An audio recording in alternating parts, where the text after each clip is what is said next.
दोस्तों, आज हम आपको अमरनाथ गुफा के दर्शन कराएंगे, तो बने रहे हमारे साथ। अमरनाथ गुफा से जुड़ी कई कथाएं प्रचलित हैं। कहा जाता है कि इस गुफा में जाने से पहले शिव जी ने अपने शरीर से सांप, चंद्र और गंगा जी सबको हटा दिया था। शिव भक्तों के लिए अमरनाथ जाना किसी ख्वाब से कम नहीं होता है।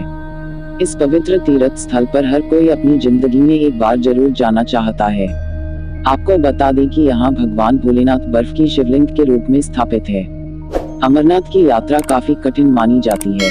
अमरनाथ के गुफा तक पहुंचने के लिए श्रद्धालुओं को कई हजार की ऊंचाई की चढ़ाई करनी पड़ती है। हिंदू धर्म में अमरनाथ को लेकर कई मान्यताएं प्रचलित हैं। आज जानते हैं अमरनाथ गुफा से जुड़ी कुछ रोचक बातें। पौराणिक कथाओं के अनुसार एक बार माता पार्वती ने भगवान भोलेनाथ से उनकी अमरता का रहस्य जानना चाहा। तब शिव जी ने माता गौरी की इच्छा को देखते हुए उन्हें अमर कथा सुनने के लिए कहा। ऐसा कहा जाता है कि अगर कोई भी इस कथा को सुन लेता तो वो अमर हो जाता है। मान्यताओं के मुताबिक इस कथा को सुनाने के लिए जब महादेव अमरनाथ गुफा गए तब वहां जाने से पहले उन्होंने अपने शरीर से हर चीज को उतार दिया। सबसे पहले शिव जी ने अपने वाहन नंदी का त्याग किया, जिस जगह को पहलाम नाम से जाना जाता है। फिर उन्होंने चंद्रमा को उतारा, जिसका नाम चंदनवाड़ी पड़ा। इसके बाद भोलेनाथ ने अपने गले में लिपटे सांप को वहां से हटाया। उस स्थान को शेषनाग कहते हैं। आखिर में उन्होंने अपनी जटाओं से गंगा जी को मुक्त किया। उस जगह पंचतरणी नाम दिया गया। कहा जाता है शिव जी ने अपने पुत्र गणेश को महागुण पर्वत पर छोड़ा और उन्हें जिम्मेदारी दी गई कि कोई भी इस कथा के बीच में गुफा में प्रवेश न कर सके। आज भी अमरनाथ यात्रा के दौरान इन स्थानों के दर्शन होते हैं। अमरनाथ यात्रा का महत्व। कहा जाता है कि बाबा बर्फानी के दर्शन से 1000 गुना पुण्य फलों की प्राप्ति होती है। बता दें, अमरनाथ में शिवलिंग का निर्माण गुफा की छत से टपकती पानी की बूंदों से होती है।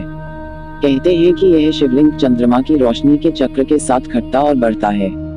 बर्फ से बने शिवलिंग के कारण ही इसे बाबा बर्फानी कहते हैं। गौरतलब है कि पवित्र गुफा में भगवान शंकर ने भगवती पार्वती को मोक्ष का मार्ग दिखाया था। इस तत्वज्ञान को अमर कथा के नाम से जाना जाता है, इसीलिए इस स्थान का नाम अमरनाथ पड़ा। यह कथा भगवती पार्वती तथा भगवान शंकर के बीच हुआ संवाद है। यह उसी तरह है जिस तरह कृष्ण और अर्जुन के बीच संवाद हुआ था। जब भगवान शंकर इस अमृत ज्ञान को भगवती पार्वती को सुना रहे थे तो वहाँ एक शुक, हरा कटफोड़वा या हरी कंठी वाला तोता का बच्चा भी यह ज्ञान सुन रहा था। पार्वती कथा सुनने के बीच बीच में हुंकारा भरती थी। पार्वती जी को कथा सुनते सुनते नींद आ गई और उनकी जगह पर वहाँ बैठे एक शुक ने हुंकारी भरना प्रारंभ कर दिया। जब भगवान शिव को यह बात ज्ञात हुई तब वे शुक को मारने के लिए दौड़े और उसके पीछे अपना त्रिशूल छोड़ा। शुक जान बचाने के लिए तीनों लोकों में भागता रहा। भागते भागते वह व्यास जी के आश्रम में आया और सूक्ष्म रूप बनाकर उनकी पत्नी विटिका के मुख में घुस गया। वह उनके गर्भ में रह गया। ऐसा कहा जाता है कि ये 12 वर्ष तक गर्भ के बाहर ही नहीं निकले।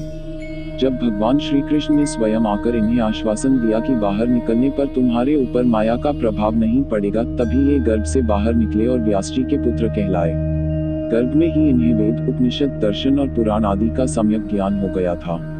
जन्मते ही श्री कृष्ण और अपने माता पिता को प्रणाम करके इन्होंने तपस्या के लिए जंगल की राह ली। यही जगत में शुकदेव मुनि के नाम से प्रसिद्ध हुए। पवित्र युगल कबूतर। अमरनाथ की यात्रा के साथ ही कबूतरों की कथा भी जुड़ी हुई है। इस कथा के अनुसार एक समय महादेव संध्या के समय नृत्य कर रहे थे कि भगवान शिव के गण आपस में ईर्ष्या के कारण कुरु कुरु शब्द करने लगे। महादेव ने उनको श्राप दे दिया कि तुम दीर्घकाल तक यह शब्द कुरु कुरु करते रहो।